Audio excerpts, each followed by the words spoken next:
আসসালামু আলাইকুম। আশা করি আপনারা ভালো আছেন।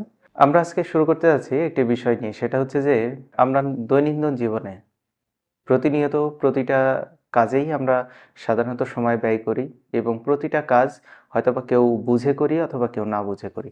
আমাদের কিছু বিষয় আছে যে বিষয়গুলো হয়তোবা আমরা কখনো লক্ষ্য করি না। কিন্তু সেটা অযথাই একটা কিন্তু খরচের দিকে চলে যাচ্ছে, একটা অপচয় হয়ে যাচ্ছে। যেমন এই কথাটাকে আমরা যদি এভাবে বলি, প্রয়োজনের জনের